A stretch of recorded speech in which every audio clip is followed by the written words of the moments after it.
आइए हम महाभारत में युधिष्ठिर और कर्ण की एक प्रेरक कथा से सीख लेते हैं। महाभारत में जीवन प्रबंधन, नैतिकता और नेतृत्व के गहरे सूत्र छिपे हैं। महाभारत में एक कथा है जिसमें युधिष्ठिर और कर्ण की तुलना होती है। कथा में जब एक व्यक्ति अपने पिता के दाह संस्कार के लिए चंदन की लकड़ियां खोजते हुए पहले युधिष्ठिर और फिर कर्ण के पास पहुंचता है। एक व्यक्ति जिसके पिता का देहांत हो गया तो वह सोचने लगा कि मुझे अपने पिता का अंतिम संस्कार चंदन की लकड़ियों से करना चाहिए। इस समय बारिश हो रही थी, इस कारण कहीं भी चंदन की सूखी लकड़ियां नहीं थी।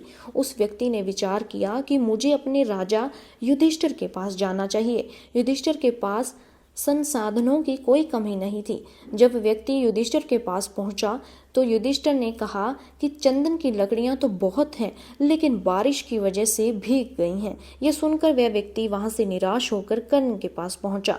कर्ण की स्थिति भी वही थी, उसके पास की चंदन की लकड़ियां भी भीग चुकी थी। लेकिन कर्ण ने थोड़ा सोच विचार कर किया कि मेरे द्वार से आज तक कोई खाली हाथ नहीं गया है, इसे भी खाली हाथ नहीं जाना चाहिए। कर्ण के पास जो सिंहासन था वह चंदन की लकड़ी से ही बना था।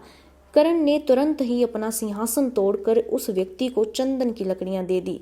चंदन की लकड़ी का सिंहासन तो युधिष्ठिर के पास भी था, लेकिन युधिष्ठिर ऐसा कुछ सोच नहीं सके। इस घटना के बाद यह चर्चा होने लगी कि ज्यादा बड़ा दानी कौन है, युधिष्ठिर या कर्ण। इस कथा से जीवन प्रबंधन की 3 बातें हम सीख सकते हैं। पहली बात, समस्या नहीं उसके समाधान पर ध्यान देना चाहिए। युधिष्ठिर ने देखा कि लकड़ियां भीगी हैं और निष्कर्ष पर पहुंच गए कि उनके चंदन की सूखी लकड़ियां नहीं हैं। दूसरी ओर कर्ण ने समस्या के समाधान के बारे में सोचा। यही सफल जीवन प्रबंधन का मूल मंत्र है। जब परिस्थिति जटिल हो तब समाधान ढूंढने की कोशिश करनी चाहिए। दूसरी बात, दान समझदारी से देना चाहिए। कर्ण ने यह नहीं सोचा कि सिंहासन कट जाएगा, बल्कि यह देखा कि किसी की अंतिम इच्छा पूरी हो सकती है।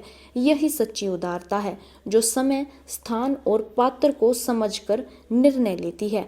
हमें भी दान देते समय समझदारी से काम लेना चाहिए। तीसरी बात, सम्मान पद से नहीं, अच्छे कर्म से मिलता है। युधिष्ठिर राजा थे, पर कर्ण का यह कर्म श्रेष्ठ था। ऐसे ही कर्मों की वजह से कर्ण को दानवीर कहा जाता है। किसी की मदद करनी हो तो हमें सिर्फ अपना सामर्थ्य नहीं देखना काफी नहीं है, समय और सामने वाले की भावना भी समझनी चाहिए। जब कोई जरूरतमंद दिखाई दे तो उसकी जरूरत को समझकर दान करें। कर्ण और युधिष्ठिर की यह कथा हमें सिखाती है कि सच्ची सेवा वही है जो सहानुभूति और दूरदृष्टि से की जाए, तभी हम भी जीवन में दानवीर बन सकते हैं। बोलिए राधे राधे।